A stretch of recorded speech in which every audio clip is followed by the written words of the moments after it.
All right, here we go. Welcome in, baseball fans. I'm going to pretend like I knew that new intro music was there. It's changed since the last time we did a show, which was a couple weeks ago. But all right, here we go. It's the Bicoastal Baseball Podcast on the Grid Network, exclusively on the Grid Network. I'm Mike Guido. That's Dalton Brown, donning a Cleveland Guardians hat today, which is interesting since they're ass, apparently. Just because. I need to get, I wore a Dodger hat the last few shows we've done.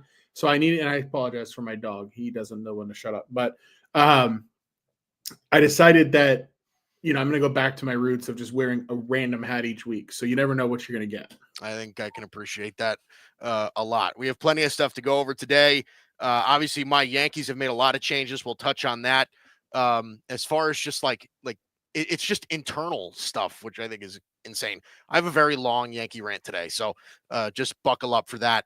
The Mets are already down what seems to be two key starting pitchers. How is that going to impact them heading into the start of the season? We'll touch on that. Will we see some major league expansion at some point? Dalton and I will discuss that a little bit later as well. Alex Bregman signing with the Red Sox. That happened a couple of weeks ago. Where does that put them in the American League? I think Bicoastal had them finishing in last place before the Bregman signing. I'm sure that's changed, and we'll discuss that as well as we move forward with the show. So, Dalton, I'll let you start here because you and I talked before the show started, and like I said, we start every show with a Yankee rant, a Dodger rant. Sorry, not sorry. It's how we do things around here. It's how we've done them for a year. So glad you're still sticking around. But Dalton, take it away. You said there's not much on the Dodgers, but let's lead off the show with that today. Well, you know what? I'm going to take that back. It's time to panic. The Dodgers are 1-4 in spring training. Clearly, this team has no chemistry. We should probably blow the whole thing up. It's full blown panic mode at Chavez Ravine for the Dodgers. Obviously, I'm kidding. Spring training results don't matter, but. It's just good to, be able in the middle of my workday to flip on the Dodger game during lunch and catch an inning or two of baseball, even if I'm watching triple and double A guys play. It's fun to just see some ball. So, good to be into the meat of spring training. I'm excited to see Blake Snell probably throw 20 pitches in a Dodger uniform tomorrow as he makes his spring debut. Obviously for the Dodgers, the prep has to happen a little bit faster because we've got a regular season game on March 18th and 19th. There's just not a whole lot to update on. The roster is stacked, looks really good. Bobby Miller took a line drive off the head, but seems to be okay and is back to throwing already. You said over text he's our number 9 starter. I think that's about right, but we know how these things go. As the Mets are already finding out, you cannot have too much starting pitching. So, also I want to give a shout out to Dustin May. Finally came back and pitched in yesterday's spring training game. Just good to see him back on the mound after everything that he's been through between Tommy John, the esophageal tear from eating a salad. Everything else that he's dealt with, dude has just not had good luck. And I'm, if nothing else, hoping that he has a healthy 2025 because he's certainly been through the ringer en route to it. But, not a ton to update on with the Dodgers. Hopefully we can get out of the spring training rut and learn how to play baseball before the season starts. Yeah. Well, listen, Dustin May is the perfect example. I can say this as an overweight male. That's why you don't eat salad. Is because, I've always been one of those guys that's just like salad isn't a meal. It's only a meal if you have like if you put steak on it, then it becomes, if you put chicken on it, that's when it becomes, if you just have a salad, that doesn't count. That's not even food. It's so, but again, like I said, overweight. But yes, absolutely shouts to Dustin May. That dude has, like you said, gone through the ringer the last couple of seasons just to get back on the field. And that kid can be, I think people forget how good he can be if he's actually healthy. So hopefully we get to see something out of him as well this year. Okay. So it was a big week for the Yankees, might I say. Listen, I know that not like you and I have had this sort of conversation before. And I've had this conversation with several people in my life just because I'm the privileged, dirty Yankee fan, and everybody else's way of doing things is better than us. Where Barry Grant Jr. likes to call us Copland and everything like I get it. All right. So the Yankees finally got rid of the whole no beard policy. Now I don't think that you can show up to Yankee camp looking like Brandon Marsh, but if you showed up looking like Devin Williams, like the way that he looked before he shaved his beard, that's now acceptable as far as the Yankee standards go. I've always had a fairly, I think, reasonable, I guess, view on that whole situation, just because now listen, I understand that I'm a proud Yankee fan. I am a guy who grew up watching Yes Network, watching all the Yankeeographies. I am my whole life I have invested into the entire Yankee pride thing. Okay. So I'm bought in. Okay. So the whole no beard thing, I understand I'm coming from this from some sort of biased perspective, but I understood it and I respected it. Right. Like the Yankees did things. People thought that the whole no beard thing was because the Yankees found beards to be unprofessional. That's not what it was. It was about uniformity. It was about being different, right? This is the way we do things. We are the Yankees. We are the standard, and this is the way we're going to do things, right? If you had any respect for George Steinbrenner, right, because Steinbrenner's the guy that came up with the rule, then you couldn't argue with them because they won so much. Now, in recent history, they've had a little bit more struggles. Teams have kind of caught up to them, and now they're saying, okay, look, it's a little outdated. Fine. I don't mind. The other thing that they decided to do is that after every game at Yankee Stadium, win or loss, they used to play New York, New York, right? New York, New York. And some Yankee fans hated it because they would play it after losses. And be like, well, don't play the song after a loss. Like, that just kind of makes us look dumb. So now they're going to play That's Life instead, which is, I think, pretty funny. So I like that. I can appreciate the adjustments. Here's the question I want to throw out to you, Dalton, before I continue.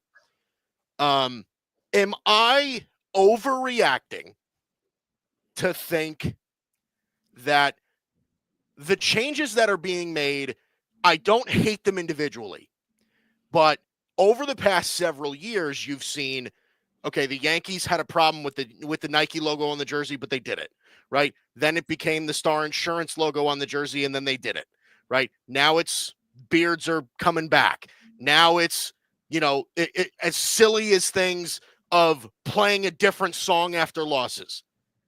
Are the Yankees losing themselves, or are they gaining something, do you think? I think they're gaining in both instances. And look, like the Yankees, I texted you something that I think resonated pretty well with you with regards to the whole thing. And because you and I had a good conversation about this via text. And to me, the beard thing was long overdue to go, because that's not not having a beard is much less of a sign of like formality and a higher standard than it once was in society, right? Like somebody not having a beard now is not some kind of sign that they are holier than thou, right? Yep. Having a beard does not make you unkempt. Like, I think that a lot of this is about just how society looks at facial hair has changed quite a bit. Sure. I also think that, like, the reality is when you were the Yankees in the 90s and you did things differently in that type of regard, it hit differently because you were the Yankees and you were winning championships several every decade. Like, that matters, right? Mm-hmm. That's not to say that the Yankees are not still if not one of the two premier brands in the sport. But let's face the facts, right? This is a team that's won one World Series in 25 years now. It's not like, from a baseball perspective, they don't operate on a different tier than everybody else. They operate in a tier among baseball's elite, right? Which is still a great place to be. still does not, in my opinion, throw any shame on like Yankee history or the legends that make up the Yankees, right? I think that the beard thing does not, like, Yankee players having beards doesn't take away at all from the aura of the Yankees. To me, the aura of the Yankees is about the pinstripes. It's about Monument Park. It's about the voices of people like Michael Kay and John Sterling. It's about not having the name on the jersey. It's about the iconic Yankee logo. Like, to me, just because you're following the rest of baseball on very basic things doesn't take away from the Yankees aura. Same thing with like having the Nike patch on the jersey. Guess what? Every single team in baseball has to have the Nike patch on the jersey. I know. Yeah. Like like Yankee fans wanting an exception made for them is exceptionalism to a degree that I mock and laugh at, right? Mm-hmm. Like the jersey sponsor, the Yankees held out pretty long, the Dodgers held out pretty long, but we knew it was coming for everybody. Like that's just kind of how these things go. And so, to me, those things they kind of just don't factor into my thinking. Like they almost fall outside the realm of control. The beard thing is one that I think you've reached a boiling point with it, where players view it as a sign of like kind of like uptightness. Mm-hmm. And I think in the modern era of baseball, that's not a positive. And I don't know that it like kept them from getting any free agents. I'm not necessarily insinuating that, but I don't think it helped them from like a reputational perspective. It makes them seem like a overly tight knit organization that if you can point to, hey, we've won 4 rings in the last 10 years, like if like, this is where you come if you want to win, I think you can get away with being viewed as uptight. But it's kind of like the Patriots, right? Same type of aura the Patriots had in the 2010s and 2000s, where it's like if you're winning that often, you can get away with being a bit of a hard ass and doing things differently.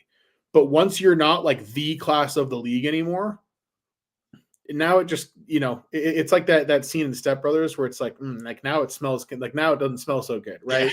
Yeah. So that's my takeaway on it in general. I think letting go of that beard was long overdue and is a good thing. I actually think that the change with the song after the game is like arguably even better. Having went to I went to a Yankee game last year. They lost at home to the Cardinals, and the group of people that I was with who are super casual baseball fans were turning to me and they were like, "Why are they playing this? They lost." Yeah. And these are like fellow Dodger fans who were just there to see a Yankees Cardinals game. We didn't really have any rooting interest, and we're just like, this doesn't make any sense. I think That's Life, which I know that song as well.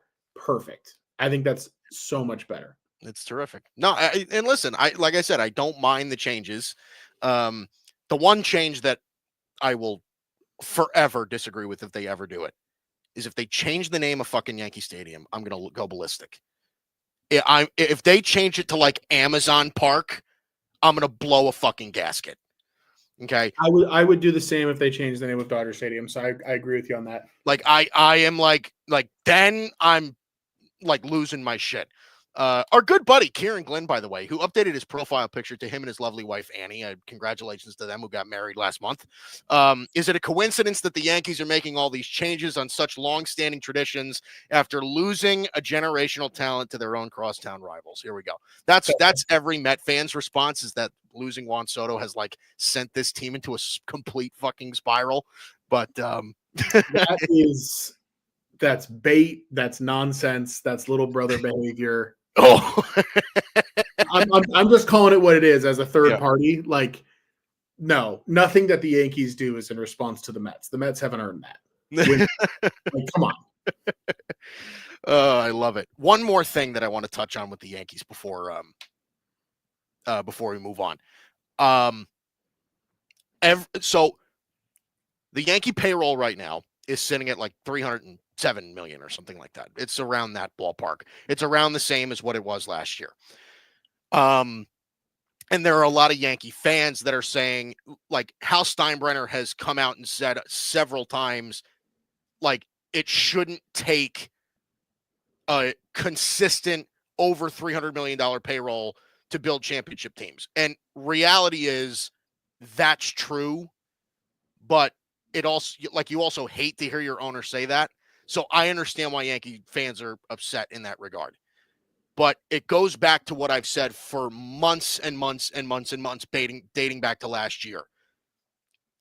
This Yankees team, especially, like, even if you go back to last year's team, which again was less well-rounded, but you had Juan Soto, right? You, like, the Austin Wellses and the Anthony Volpes and the Oswald Perazzas and the Jason Dominguez's, like, those guys have to produce too. You know, you can't have a 30 million, like a 20, $30 million player at literally every position on the field. You can't do like that. No team operates that way. Not even the Dodgers. They don't operate that way. So, like, the fact that, like, does it annoy me that the Yankees don't have a third baseman right now? Technically, yeah, it does. But, like, what do you want them to do? Do you want them to go and trade for Nolan Arenado, who's 35 years old, clearly on the decline, and be stuck with him for another 4 years until he's 39 and you're dying to get rid of him after next season? Like some of these guys have to work out. I mean, so like that's my shtick. I get that. If I had control over Hal Steinbrenner, the guy's checkbook would be empty, like full blown, fucking spend whatever you need, whatever. But I understand that baseball doesn't work like that all the time. Like, you kind of need your farm system and you need your young guys to be able to contribute. So that's my counter. So is that like unreasonable of me to say? Like, I don't know. I don't think it is. No, not at all. I mean, I think the reality is that there are two ways to succeed.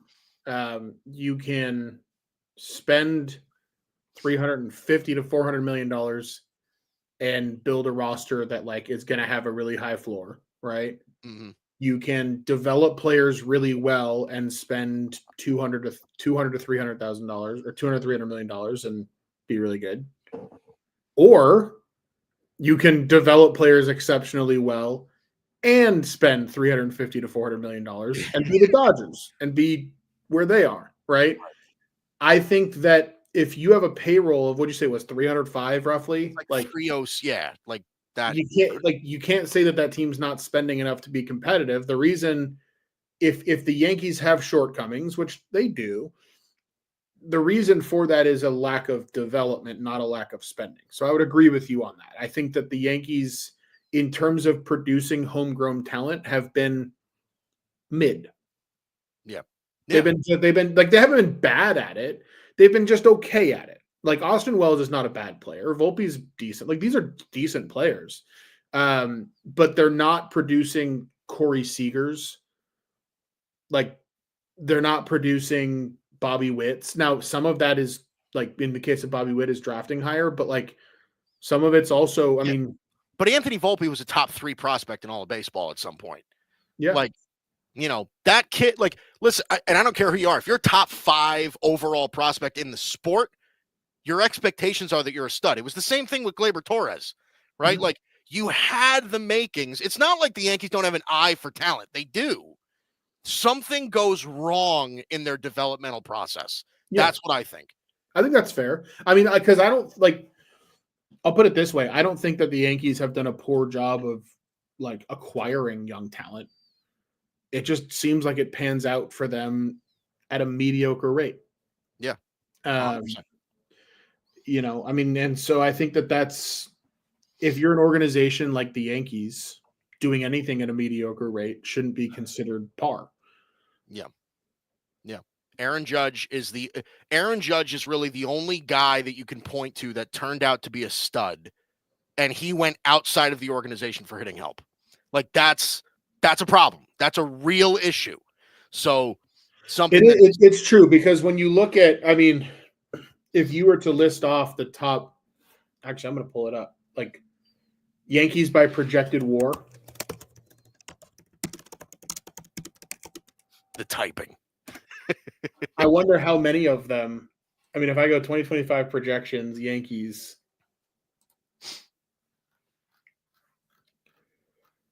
Like, if I look around the lineup, I mean, Judge 7.9.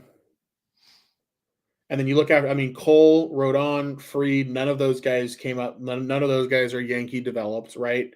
Didn't Right. develop Chisholm, didn't develop Grisham, didn't develop Stanton. Like, after, I mean, it's Wells, it's Volpe, it's maybe Jason Dominguez. Like, maybe he turns into a guy. We'll see.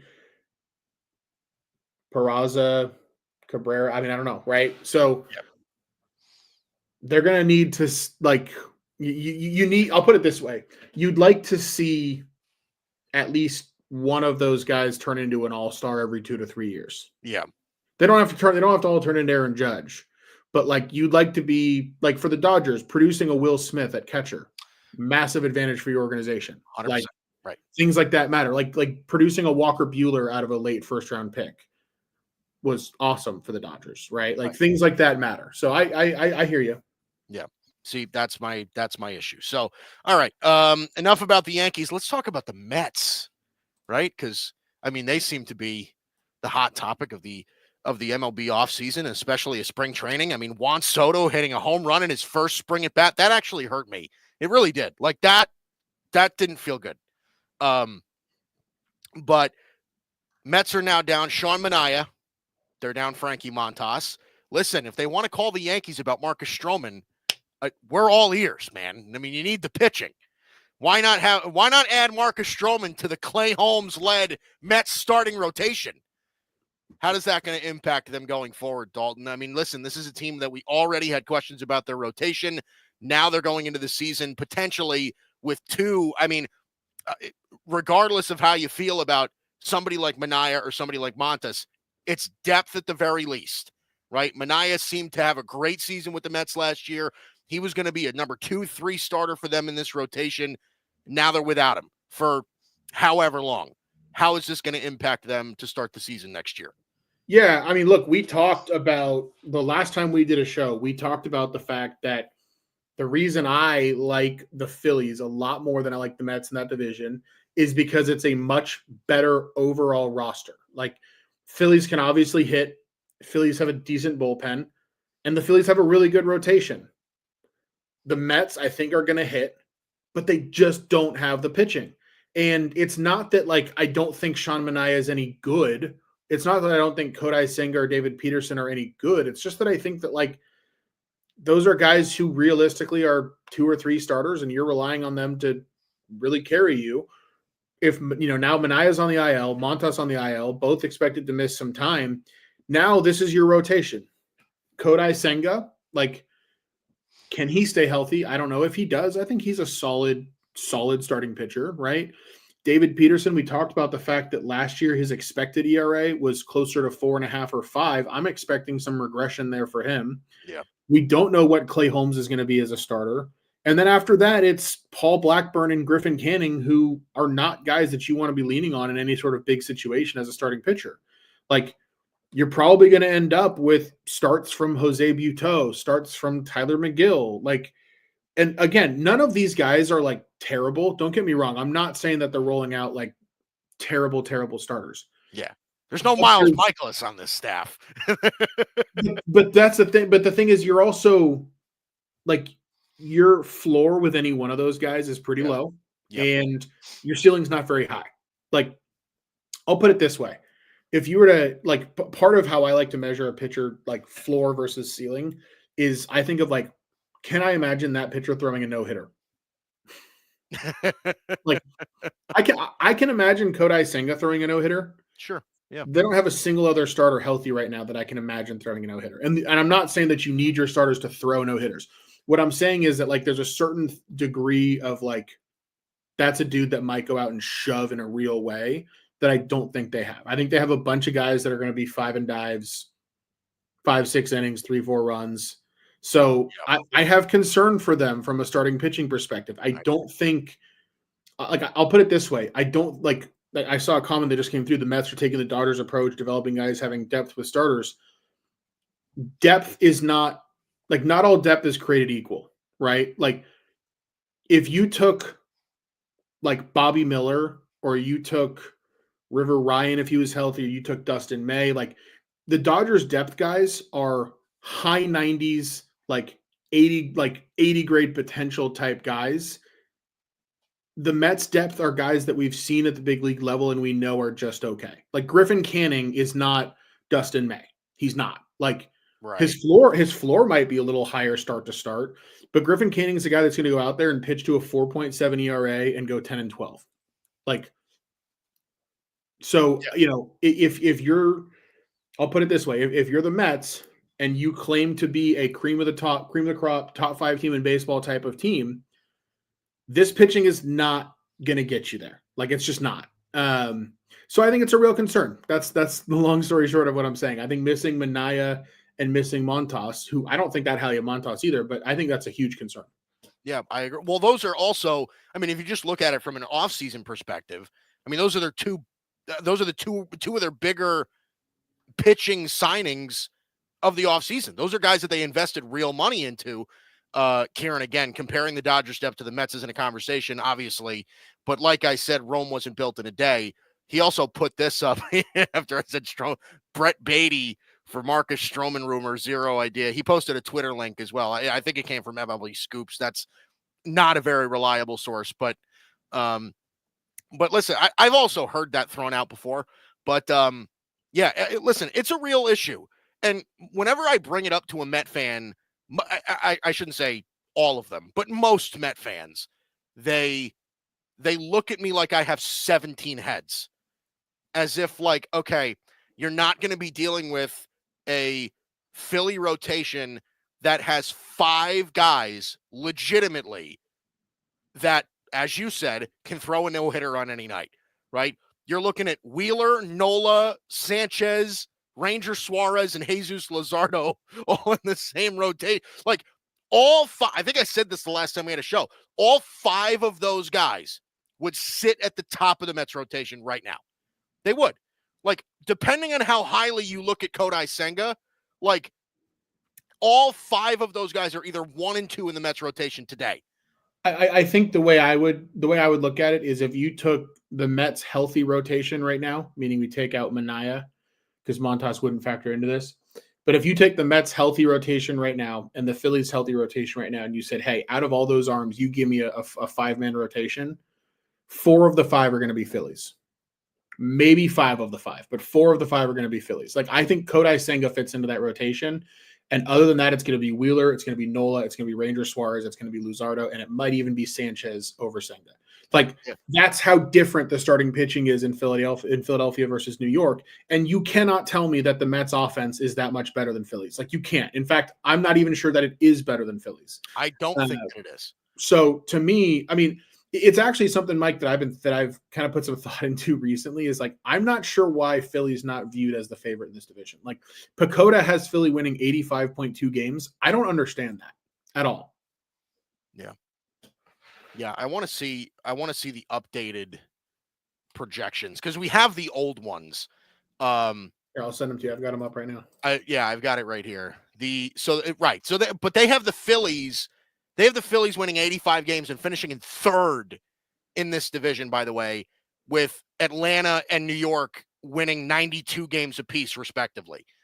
Like, I just don't think there's that much of a gap between, first of all, I don't know that Atlanta, I know for a fact the Mets aren't better than Philly. I also don't think that Atlanta is better than Philly. I don't know that Atlanta is better than Philly. Their rotation got significant. Oh, I shouldn't say significant, but at least a good bit worse after losing Max Fried, right? Like you're getting what Lord knows when they're getting Strider back. Lord knows when they're getting Acuna back at some point at some point in May or whatever. Like I don't know. I'm with you on that. I always thought that Philly was not only the best team in that division. I think they're the second best team in the National League. I do. Like, I agree with that. I mean, I think like Arizona could factor in, San Diego maybe could factor in, the Cubs, if everything break right, could factor in. But I think realistically, the class of the NL right now are the Dodgers, the Phillies, and then I would put the Braves, the Mets, the Padres, the D-backs, the Cubs all in that second tier. That's kind of how I'm viewing it, because the Braves have some of that same issue. Like I am looking at their projected rotation right now too.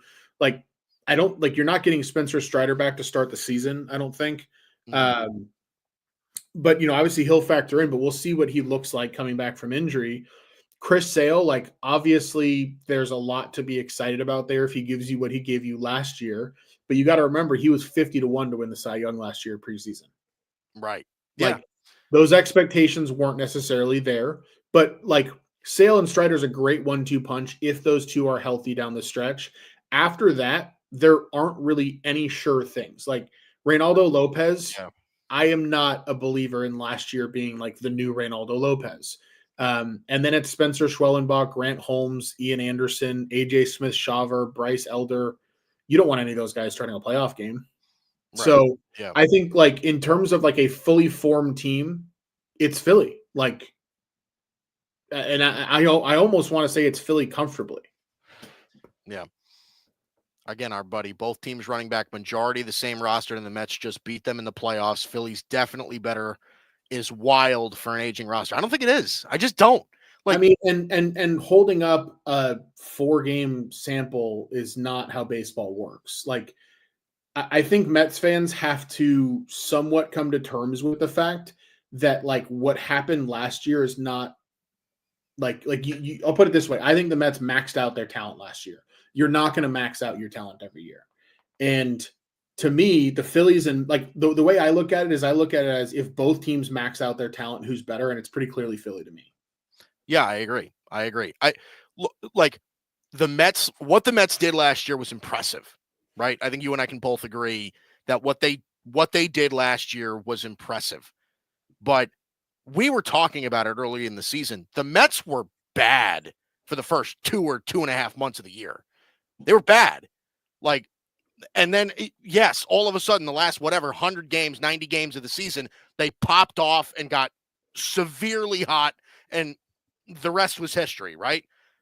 But, like, I think, there are some people that look at what the Mets are doing right now and look at them as if they don't have question marks, right? Like, Brandon Nemo's a 740, 750 OPS guy, and he's hitting cleanup in their lineup, right? Like Mark Vientos has had a good 80 games in his career, and they're pinning him as a National League favorite, middle of the order hitter. I'm not saying that I anticipate them performing below expectations, but you also have to at least factor in that it's a possibility, right? Like Pete Alonso, there were Met fans that were shitting on him because he was asking for too much money, right? Now he's in the middle of your order, and now he's going to have this somewhat crazy impact because Juan Soto's protecting him in the order. I'm not sure I buy all that. That's why I said I thought the Mets were one of the more overrated teams in baseball a couple of weeks ago. It's for that exact reason. So, I mean, think of it this way, right? Like the thing we have to understand, and I talked about it a ton last year. You're going to hear me talk about it a lot this year.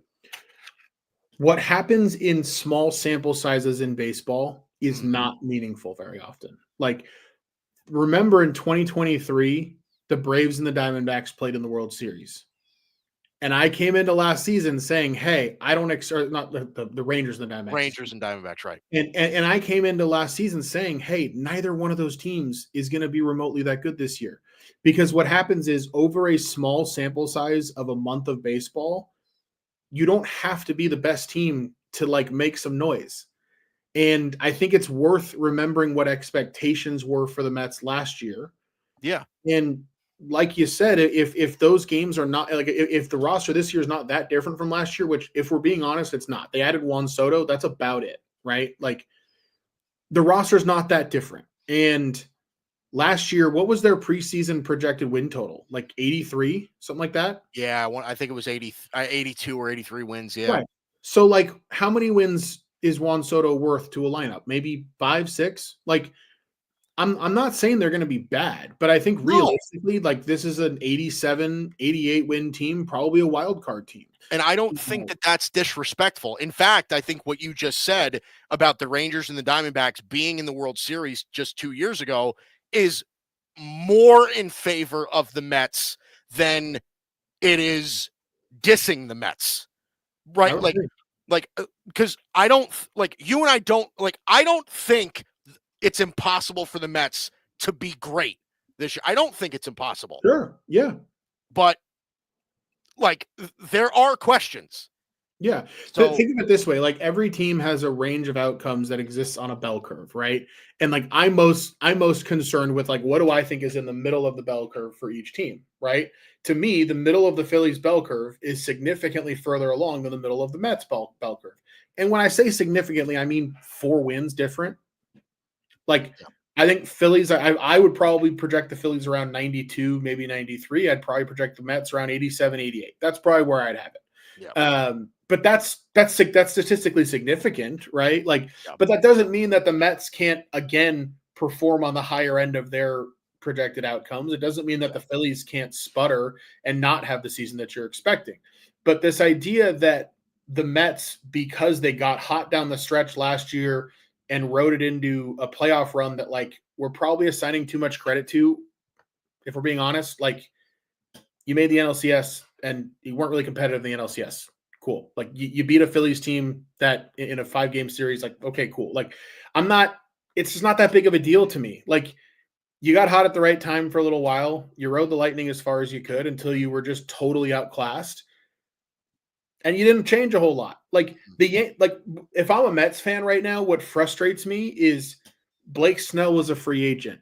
Corbin Burns was a free agent. Max Fried was clearly available on the open market. Like there was pitching to be had, and the Mets didn't go for any of it. They chose to run it back with the same staff, and I don't think it's going to work. But they also didn't choose to run it back with the same staff. They let some of those guys go. Like they let Luis Severino walk. That's true. Chances are they're letting Jose Quintana walk. Right? Like you're right. I mean, some of their big contributors from last year, they didn't bring back. The only guy they brought back was Minaya. And again, great signing. They should have brought back. But they're now running it back with guys. They're running it back with Senga. Senga, Peterson, Minaya, and like a bunch of other guys that were in the minors at points last year. McGill and that's what they're running with. I want to get caught up on comments here, by the way. By the way, Dalton, how long do you think it'll take for Met fans to absolutely despise our podcast? I mean, if they listened last year, they probably do already. They do already. It's true. But look, if there's one thing that we've also shown to be true, like I went into last year telling you, Mike, the Guardians are ass, right? Yes, I said it over and over and over. I'm like, I think this roster's ass. I don't know why anybody thinks they're going to be any good. And then the Guardians came out, and guess what? In August, I said it on the show. I said I was wrong. I'll eat it. Yeah. Like, look if the Mets. I mean, I shouldn't even say this because I don't think the Mets are going to be bad. Like if the Mets win 95 games, I'm not going to be shocked. I'm just also not going to be shocked if they win 82. That's all I'm saying. Yeah, I agree. The range of where they can fall, I think, is pretty wide. Like I said, I want to get caught up on comments here. Mets projected to win 81 games last year. I think it was 81 or 82, something like that. And they won 89. And they added a guy with an 8 WAR. There you go. He says can't get mad at numbers coming from a math teacher. He does teach math. I mean, okay, so Severino was worth 0 wins. Quintana was worth 0 wins. Like, I mean, we can't just do one bit of the math, and I'm not going to sit here and do all the math with their roster, but like, it's not that simple, man. Like, just because you won 89 doesn't mean that you were like an 89 win team. It means you happen to win 89. Like, the year that I'll give you another example. 2021, the San Francisco Giants won 107 games. Were the 2021 San Francisco Giants generational? No. They completely maxed out their range of outcomes that season, and good for them. But like betting their under at 93.5 the next season was one of the largest sports wagers I've ever made. It was easy. And I'm not even saying that about the Mets. I'm not even saying that about the Mets. Like, I think the Mets are good. I just don't think that they're great. Yeah, I think that's fair. The 2021 Giants were a Cinderella story if I've ever seen one in baseball. That roster was not good. No, that was not a good roster, and it proved so because they've been mediocre for the next 3 years. But and I hold the Mets in higher regard than that Giants team. I agree. But I do think it's interesting how both are kind of laid out. By the way, like I said, if they don't already hate our podcast, they do now. It's really comparing the greatest outlier of a season to a team that just signed Juan Soto is genuinely insane. I can't wait. I can't wait to get him on here and have you guys have it out. I think it's gonna be But great. the thing is, I'm not comparing them, right? I'm using the Giants as an example of what you see happen doesn't mean that that's like the reality of what that, like, I'll put it this way. What you observe and what you predict are not the same, right? Mhm. Like, just like, for example, in college basketball, Clemson beat Duke a few weeks ago. Clemson's a pretty good team. But if those two teams play on a neutral floor, Vegas is not going to make Clemson a favorite because they won that first game. Right. Like when we look at things predictively, it's based on what do we think is going to happen within the range of outcomes for your team. Now, if you go out and you beat the prediction, great, right? I'm just saying that if I'm being predictive about the Mets, I think they're a wild card team. Now, I think they're a lot better than that Giants team that won 107 games, which says something, right? It means that, like, hey, if everything breaks right for you, you can win a World Series this year. Yeah. But if everything breaks the wrong way and you deal with injuries, like the Mets have no room for pitching injuries. They don't. If the Mets deal with the pitching injuries that the Dodgers had last year, the Mets are winning 73 games. I'm not kidding. Like, that's how bad it would be. Yeah, they don't have pitching depth. They don't. And a lot of that also is due to injuries. A lot of their young guys are Christian Scott is hurt and guys like that. Like they have guys that are legit hurt. And they also, like I said, they also just kind of fell asleep in that department in the offseason.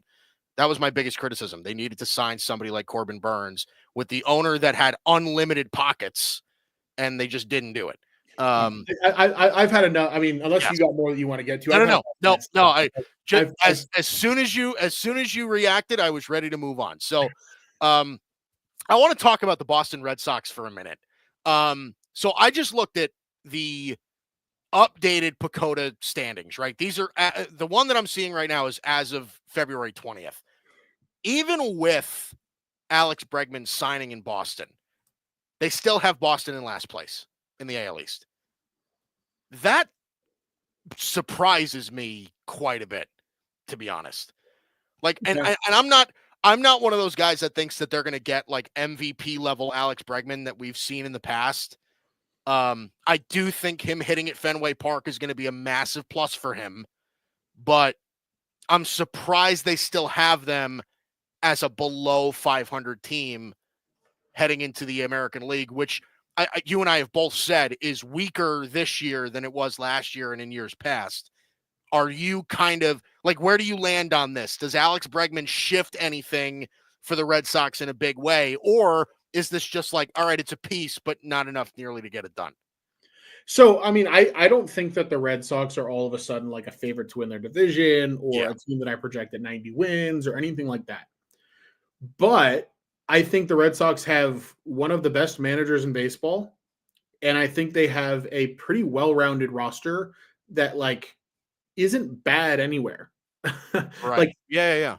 To me, adding in a Walker Buehler and a Garrett Crochet to that rotation, and now you get Lucas Giolito coming back healthy, like, that's real talent to add into a rotation that also has guys who are talented and might figure it out again this year, right? Like Tanner Houck last year was great. Like Brian Bayo might be great. I apologize for my dog again. No need for apologies. But like Cutter Crawford has shown flashes at times. The Red Sox are in a position where they don't need these young guys to all like figure it out and be good at once. Like if some of these guys that they've developed, like if just two of them are serviceable number 3 starters, this becomes Yeah, a really good rotation in a hurry, like one of the best rotations in the American League pretty quickly. it does. So I think that there's a lot to be excited about for the Red Sox. Now, again, with a team like this, I also think that the downside's pretty low. Like I think they have a wider range of outcomes than some other teams. But you look at the bullpen too, between Hendricks, Chapman, Whitlock, Justin Wilson, Adam Ottavino, there's a lot of experience there. Yeah, There's talent there. Like if 2 or 3 of those guys have good years, you probably have a solid bullpen. yeah, And then I look across that roster and like if Tristan Casas is healthy, Bregman, Devers, Story, like it's a solid infield. Like it's a really solid infield. Jaron Duran showed that he's a star. Like Yoshida can hit. I just think that like when I look at the like I'll put it this way: if you put the Red Sox in the National League, I don't know that they're a playoff team.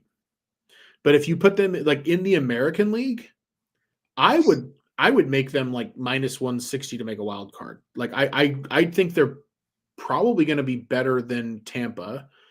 I think they're probably better than Toronto, yeah.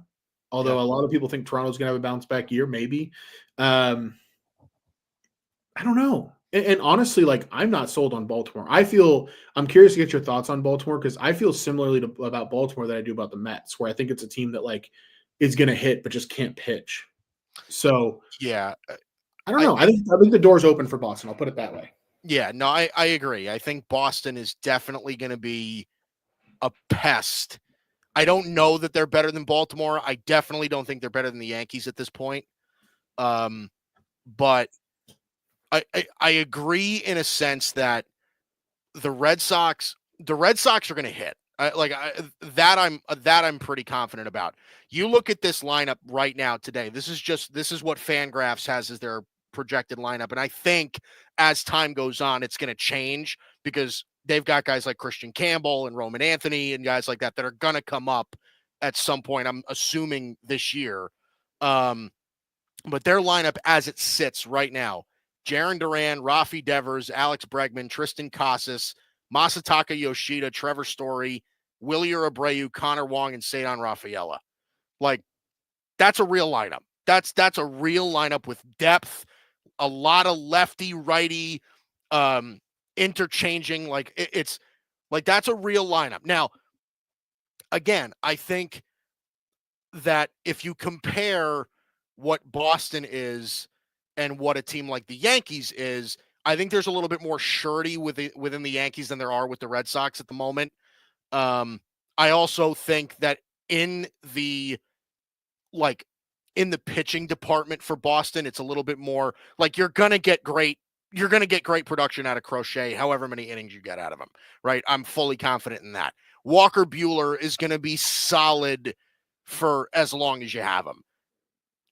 Is Tanner Houck really what he is, or really what he showed last year? Maybe he is, but again, that's something to be seen. Lucas Giolito has always been a guy that's like this throughout his entire career, right? Like, what are you going to get out of those teams? And as far as Baltimore is concerned, I wholeheartedly agree that they have pretty much the same problem as the Mets and maybe even worse.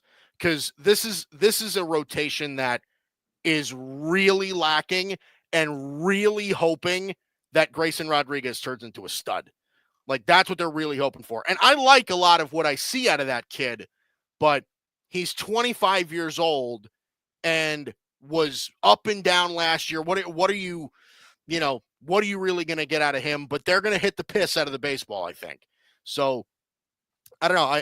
I'm interested to see how that goes. But if you're asking me right now who I think is better between Baltimore and Boston, I still think Baltimore is a little better.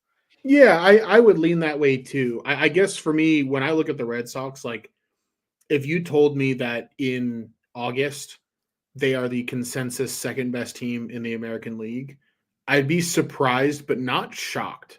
Yeah. Like I think that roster in terms of upside, like there's actually quite a bit.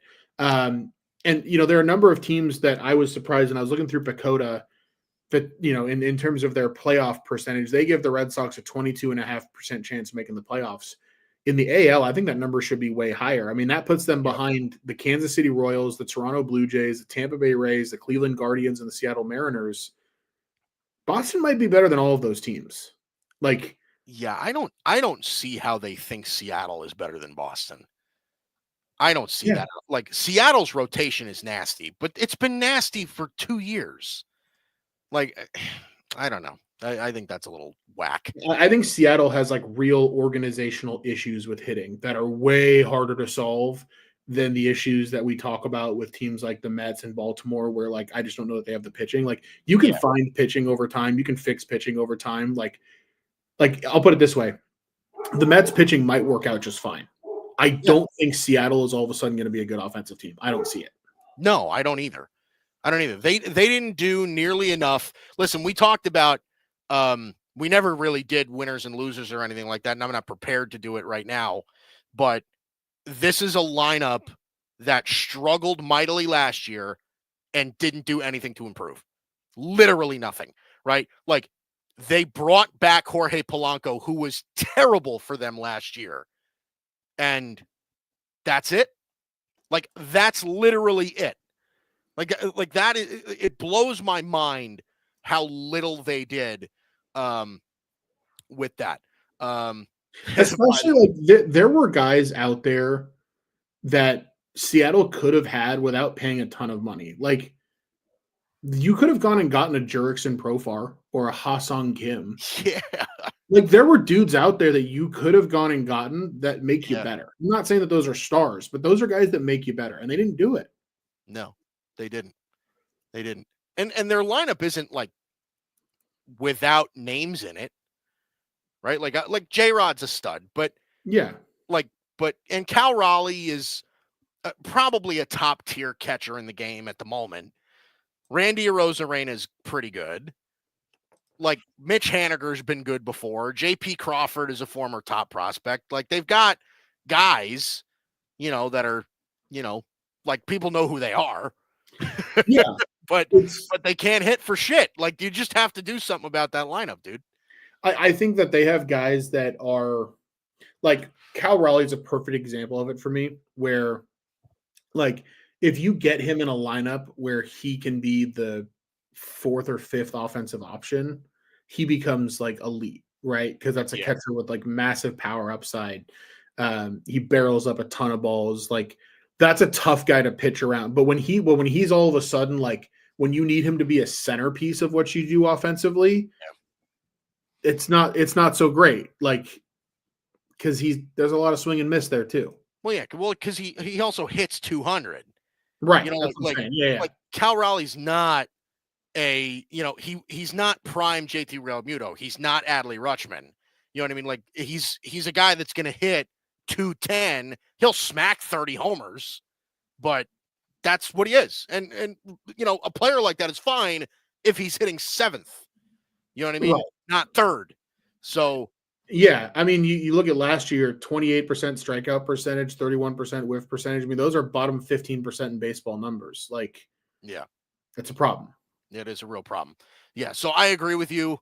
I don't think, like, they're giving Seattle a 56.5% chance to make the playoffs. That, I think, is remarkably insane. I think, like, they like Seattle more than Kansas City. They like them more than the Tigers. They like them more than both Tampa Bay and Toronto. I just don't. I don't get that. I don't get that. I don't. I don't buy. Like, if you want to make the argument that Seattle is better than Detroit, okay, like, we can have that conversation. They're not better, and I hate the Red Sox. Okay, I'm a Yankee fan. I get, like, they're not better than the Red Sox. They're simply not better than the Red Sox. Yeah, I agree. So, I want to see if there's anything else that really, like, sticks out to me, because we talked about this a little bit last week. I just want to touch on this quickly again, because I just want to, like, refresh my memory of what you were saying last week. Why do they have Arizona and San Diego finishing with the same record? Arizona's a better team.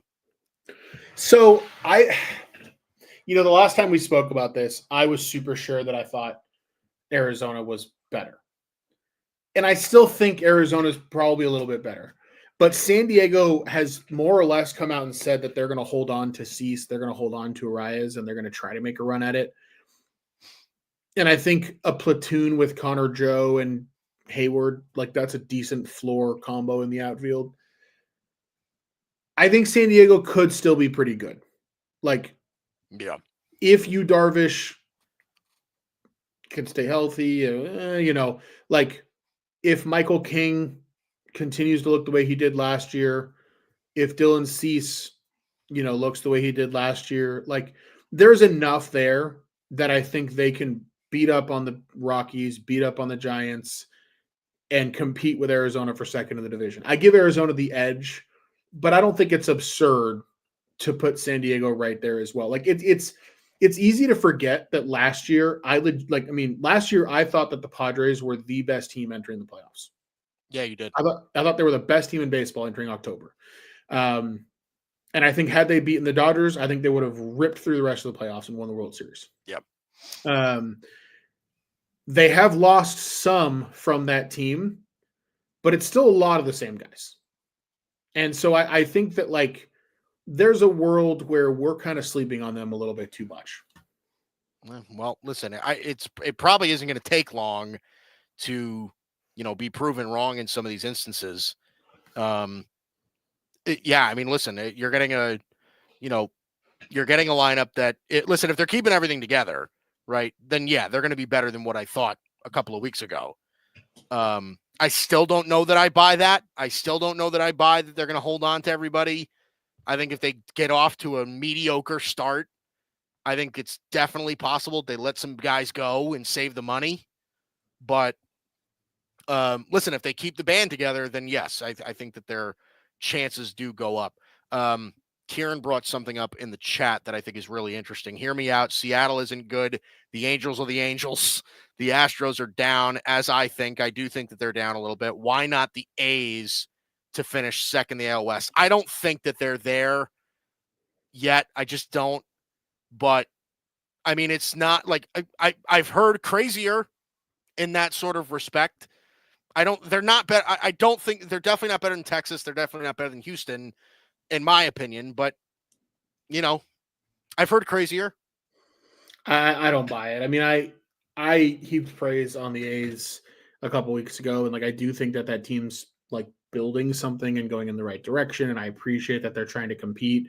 I think we need to like stop throwing so much dirt on the Astros. The Astros, I think, are still going to be good, and I think the Rangers, like I told you, I think they're a little bit overrated. The Rangers are still significantly better than Oakland. I think Houston's still significantly better than Oakland. I think if one of those three teams was to like fall off the face of the earth, it would be Seattle. But I still think the pitching there is going to provide them a floor where like Seattle's a funny one, Mike. They're kind of the opposite of the Mets or the Red Sox to me, where like I don't think they have that wide of a range of outcomes. Like I could legitimately see the Red Sox winning 70 games or winning 90 games. Like I could see either one of those things happening. The Mariners are going to win 80. Seattle's going to win somewhere between 79 and 86. Like I feel pretty confident in that, right? Yeah.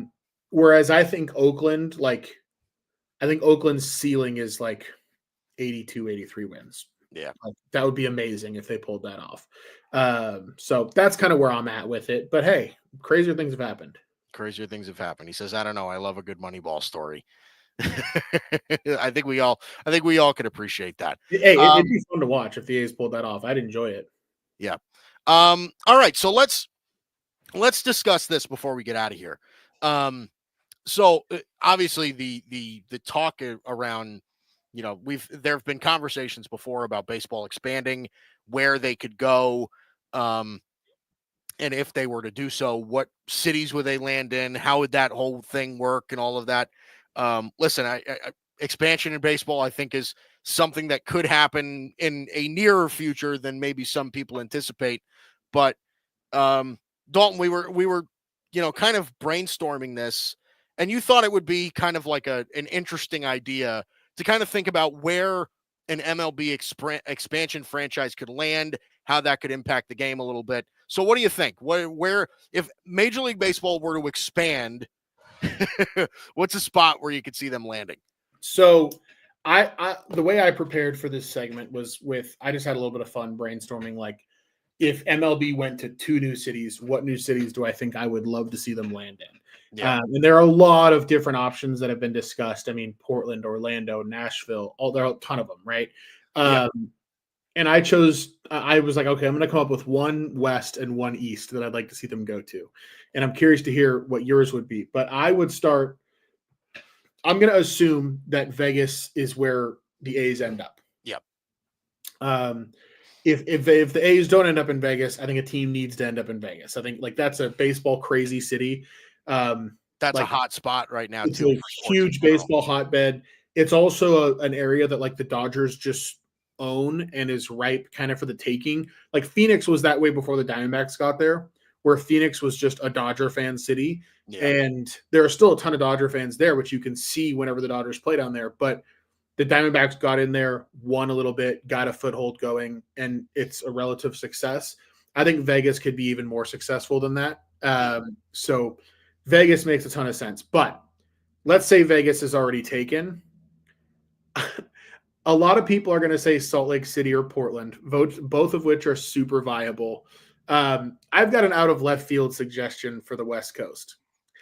Part of it is when you look at, like, a map of where fans are, like, you look at, like, a map of all the counties in the U.S. and who they root for. Yeah. There's a funny area along the northern part of the country where you go from Seattle and then eventually they become Twins fans. And it's like, there's a lot of space between Seattle and here in the Twin Cities, Yeah. right? Yeah.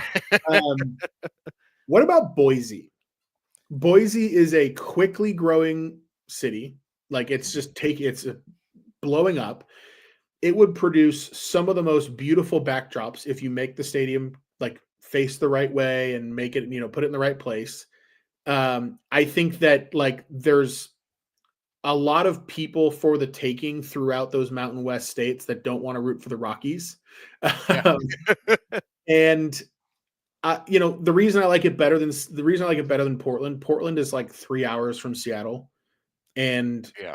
I don't know. Like, I kind of think it'd be fun to have another team that's not on the coast. So there's nothing wrong with Portland as an option, but I think Boise would be fun. Salt Lake City is obviously super viable. It's a big city. It's also in the mountains. Like, they love baseball there. They would do great. Don't get me wrong.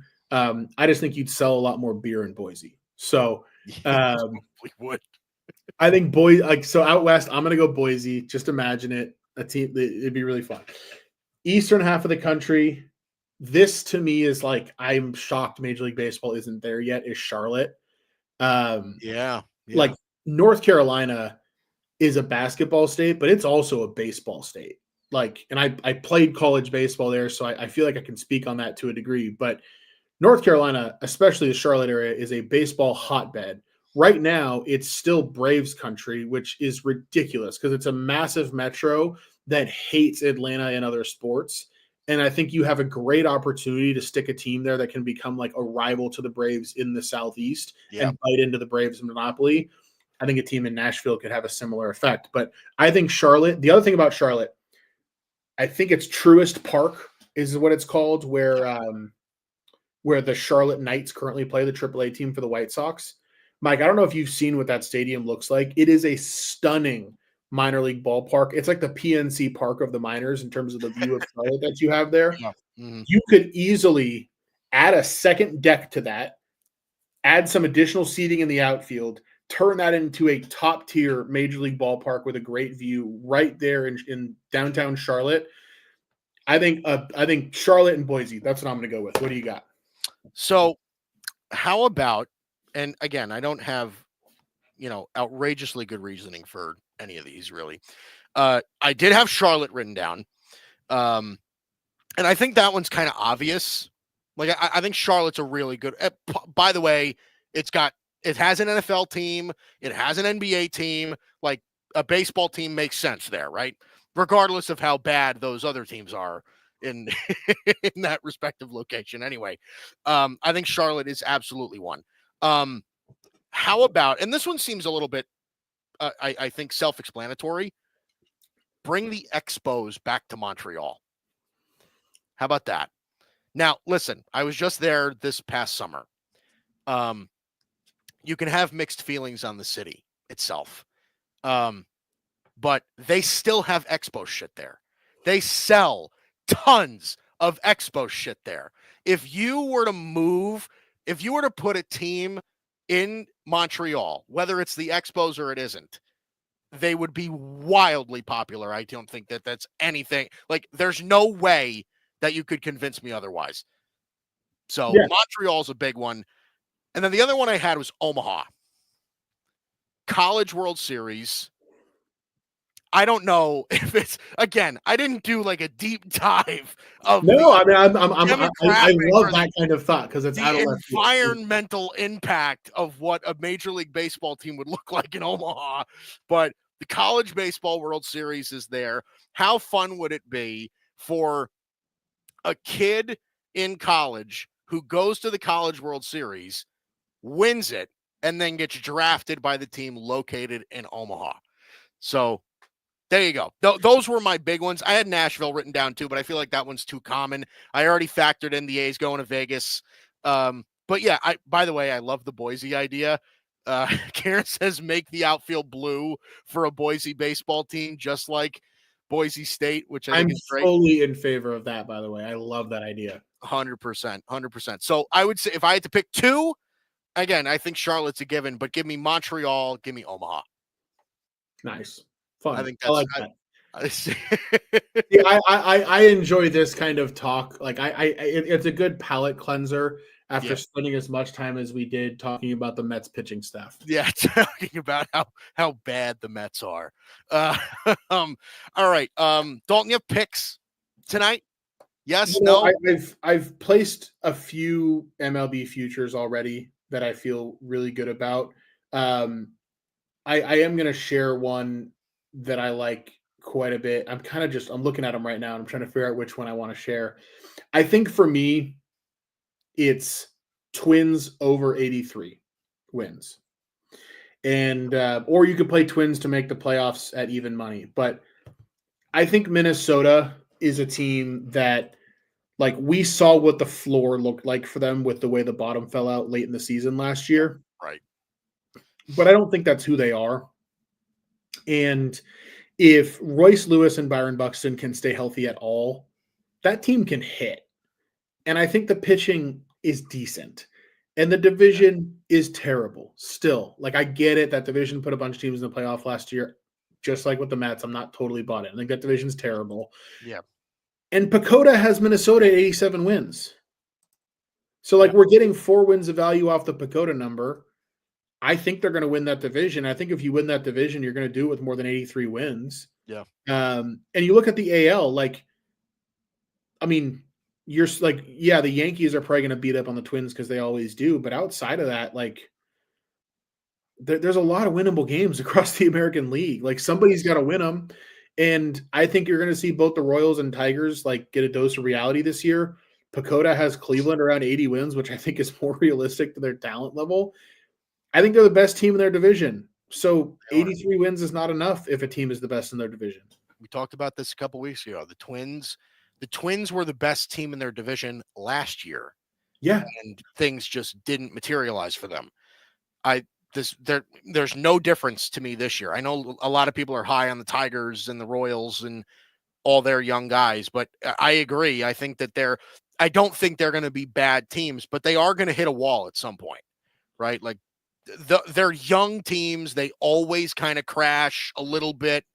And then it's how they kind of respond to that in the, later part of this coming season into next year that really kind of makes things, it gives you kind of a vision of what their future could look like.